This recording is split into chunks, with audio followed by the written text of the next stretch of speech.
શબ્દનો અર્થ સમજાવું મારી ભાષામાં તો દીકરા કરતા દીકરી હવાઈ કહેવાય. આખી વાત સવાળી દીકરાના તો એક જ ઘરની જવાબદારીઓ હોય. નાનપણથી મોટો થાય તો એને તો ખાલી બાપના ઘરનું સંભાળવાનું હોય. પણ દીકરીની વાત કરું તો શક્તિનું બીજું સ્વરૂપ કહેવાય. અવાજ નહીં આવતો થોડી વાર.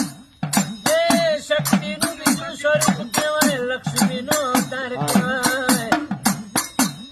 જેના ઘેર દીકરીનો જન્મ થાય તેને સમજી લેવાનું. એ આપે લક્ષ્મી માતાએ બ્રહ્માંડમાંથી પાપા પગલી કરી તમારા ઘેર વાહો કર્યો જરા. બરોબર દીકરી મોટી થાય એ ચોરીમાં હાથ ફેરા ફરી પારકા ઘેર જાય. માયન બાપે લાડ કરી મોટી કરી હોય. બાપના ઘેર કોઈ દાડો પાલું પોણી ના ભર્યું હોય. એમના ઓશિંગ ઊંઘી હોય. પણ પારકા ઘેર જાય કોઈ દાડો પોણિયાર માટલામાં હાથ ના નોખ્યો હોય. કોઈ દાડો ઘરના કચરા પોતું ના કર્યા હોય. પણ પારકી હરિયાની વાટમાં જાય તો બાપ કોક દાડો દીકરીના ખબર કાઢવા જાય તો દીકરી વાસણ ધુવાતી હોય. બાપ જુઓ કે મારી દીકરીને તો રાજપાટ રજવાડું. કોઈ દાડો ઘરનો કચરો વાળ્યો નહીં. મારી દીકરીએ પારકા ઘરની મજૂરી કરી તે દાડો. દીકરીને તો બે ઘરની જવાબદારી હોય.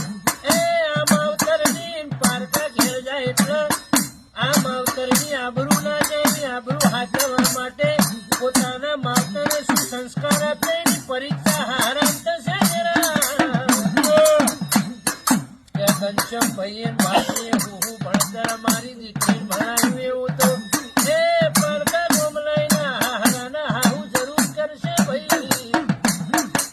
પણ જેનો બાપ મરદ હોય જેની માએ દીકરીના પેટે પાટા બોધીને મોટી કરી હોય એની દીકરીના સંસ્કાર કોઈ દાડો અફળ જાતા નથી. એ બરોબર 21, 22, 23, 24, 25 ને 26 તારીખ જેવો ટાઈમ આવશે ઘનશ્યામ ભાઈ. દીકરીના હરિયાની વાટમાં જવાનું થશે. એ માનન બાપના વખમાં શ્રાવણ ભાદરવો આવશે.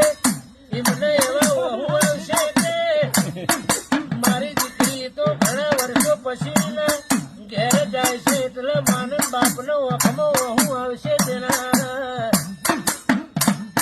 અરે આવજે આવજે માં. એ મારી દીકરીનું આયુષ્ય 100 વર્ષનું થાય ને ઘનશ્યામ ભાઈ. મારા દીકરીનું કાયમ ભલું થાય એવા આશીર્વાદ આલીને દીકરીને